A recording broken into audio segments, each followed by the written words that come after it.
자, 이번 시간에는 엑시오스를 이용한 HTTP 통신 부분을 살펴보겠습니다.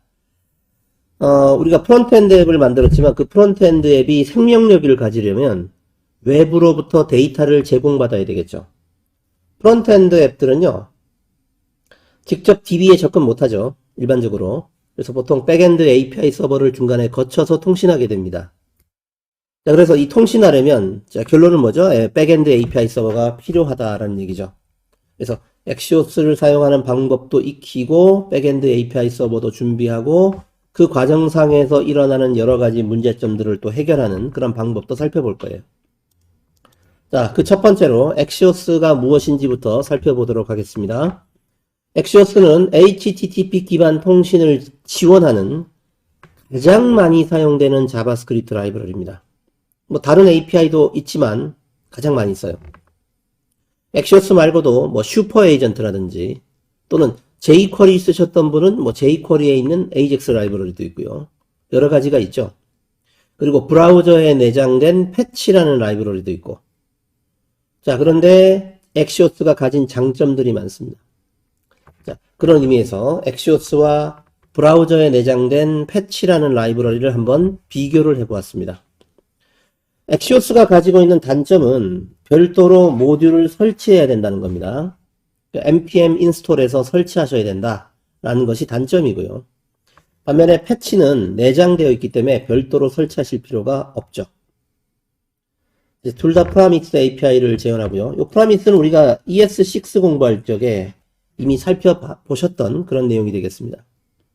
근데 엑시오스가 이제 가지고 있는 장점이 굉장히 많은데요. 그 중에서 이제 몇 가지만 한번 좀 추려봤어요. 특히 이 타임아웃 기능 굉장히 강력하죠. 요청을 하고 서버로부터 응답이 올 때까지 일정 시간 이내에 응답이 오지 않으면 중단시킬 수 있는 기능입니다. 우리가 어버트 시킨다라고 하죠. 이런 기능도 지원하고요. 제이슨 자동 변환 기능도 제공해요. 우리가 서버 쪽에서 응답이 올 때 말이죠. 컨텐트 타입이라는 걸 박아서 보내면, 자, 예를 들어 컨텐트 타입이라는 헤더로 백엔드 API 서버가요. 브라우저로 응답하는 겁니다. 너에게 보내는 데이터는 제이슨 형식이야 라고 하는 이런 컨텐트 타입을 박아서 보내면 엑시오스가 이 정보를 기반으로 해서 자동으로 제이슨 문자열을 바로 뭐로 바꿔준다? 자바스크립트 객체로 자동 변환해 줍니다. 이 패치 같은 경우는 별도로 여러분들이 직접 변환을 하셨어야 되죠. 그렇죠? 프라미스 체인을 직접 추가를 해야 되는데 자동으로 변환을 해준다는 거예요. 이런 장점들 때문에 엑시오스가 가장 많이 쓰이고 있습니다. 그래서 이 과정에서도 엑시오스를 사용하겠습니다. 자, 그리고 또 하나 준비되어야 될 게 있겠죠? 백엔드 API가 필요해요. 프론트엔드 앱, 리액트 앱은 직접 데이터베이스에 일단 접근할 수 없죠. 물론 서버 사이드 렌더링을 하면 가능할 수도 있는데 일반적으로 일단 스파 앱이라고 하면은 직접 통신이 안 됩니다.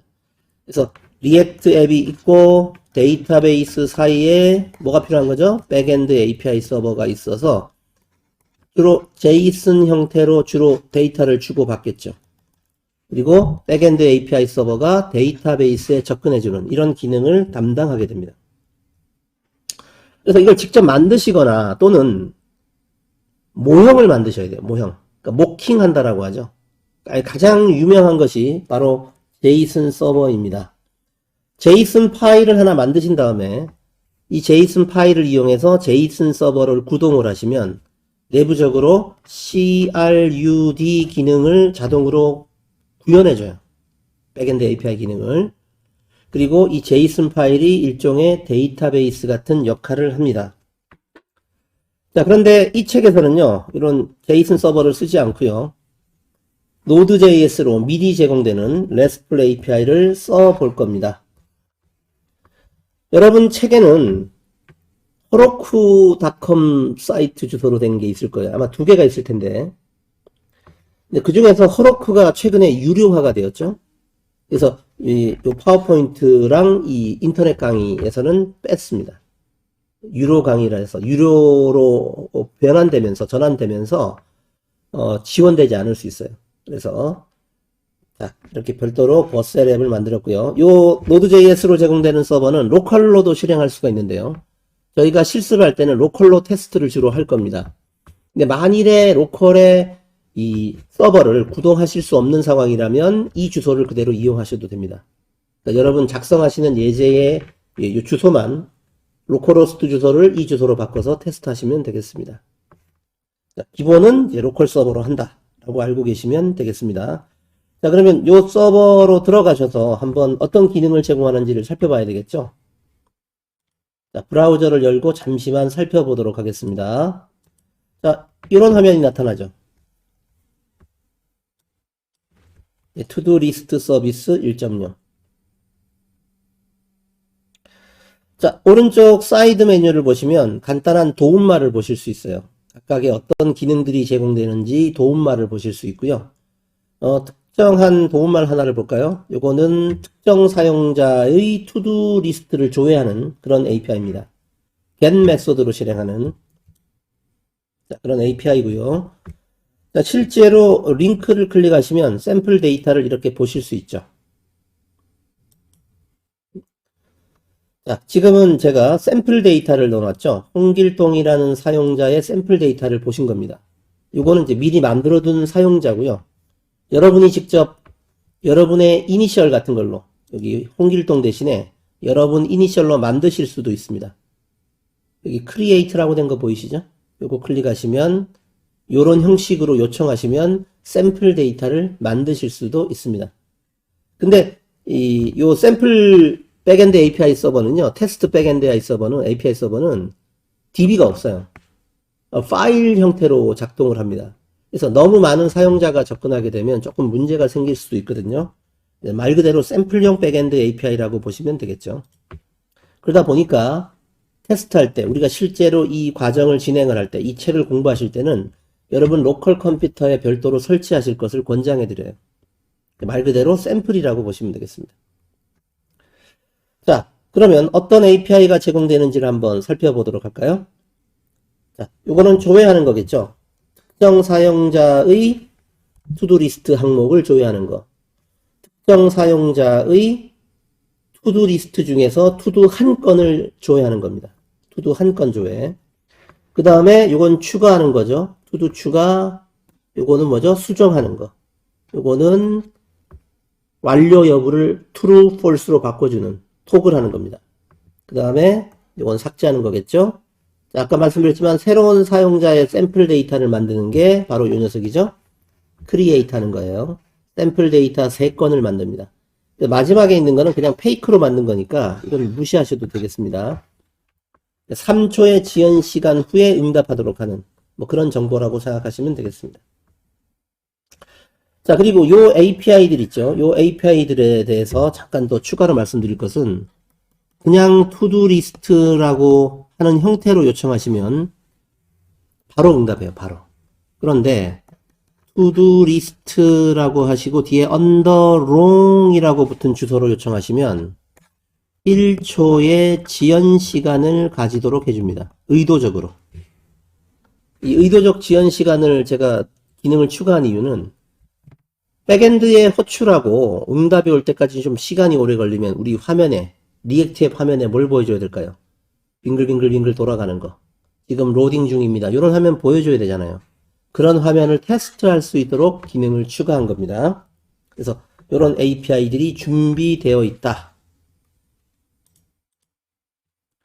지금 보시는 화면은 브라우저에서 직접 조회한 화면이죠.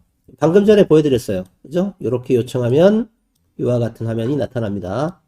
다시 한번 말씀드리지만 허로쿠닷컴은 유료화될 예정입니다. 아직 유료화된 건 아닌데 단계적으로 유료화가 된대요. 그래서 혹시 모르니까 버셀을 사용하실 것을 권장을 합니다. 자, 그리고 여러분 처음에 실행하시면 화면에 이렇게 안 보이죠? 이렇게 안 보이고 한 줄로 쭉 보일 겁니다. 그죠? 이렇게 예쁘게 보여주고 싶으시면 크롬 브라우저나 파이어폭스 브라우저에서 제이슨 관련 확장 프로그램을 설치해 주시면 이와 같이 화면을 보실 수가 있습니다. 두 가지가 있는데요. 제이슨 뷰라는 것도 있고, 이 녀석이죠. 제이슨 뷰라는 것도 있어요. 이름은, 발음은 같은데 스펠이 좀 다르죠. 둘 중에 아무거나 설치하시면 되겠습니다. 자, 이렇게 API를 소개를 해보았는데요. 자, 이 책에서는 아까도 말씀드렸지만 로컬에서 백엔드 API 서버를 구동하는 것을 기본으로 한다라고 말씀드렸습니다. 별도의 DB는 필요가 없습니다. 내부에 파일 형태의 DB를 써요. 여기 주소에 들어가셔서 내려받으신 다음에 압축을 풀으셔도 되고요. Git를 사용하고 계시다라고 하면 Git 클론 하셔도 되겠습니다. 자, 어떤 방법이든 상관이 없고, 요걸 내려받으신 다음에 압축을 푸시고요. npm 인스톨 하신 다음에 요런 실행 명령어로 실행하시면 됩니다. 자, 요거를 이제 별도의 명령 프롬프트나 터미널 창을 이용해서 실행하시면 되겠습니다. 그리고 이걸 종료하지 마시고요. 그대로 실행해둔 상태로 내버려 두시면 얘가 백엔드 API 서버 기능을 해요. 그리고 만약에 로컬에서 실행할 수 없는 경우라면 이와 같이 아까 말씀드린 버셀 주소의 서비스를 이용하셔도 되겠습니다. 자, 그러면 요 네 번째, 네 단계 있죠? 요걸 제가 한번 수행해 봤거든요. 한번 잠깐 보실까요? 파일 카피는 미리 해뒀고요. 자, 파일 카피는 미리 해뒀고요. 바로 npm 인스톨 하시고, 그리고 npm run start dev 하시면 되죠. 자, 이렇게 구동이 되면서, 자, 이 메시지가 뜨면 정상 실행된 겁니다. 할 일 목록 서비스가 8000번 포트에서 시작되었습니다. 라고 나타나면 정상 실행된 것입니다.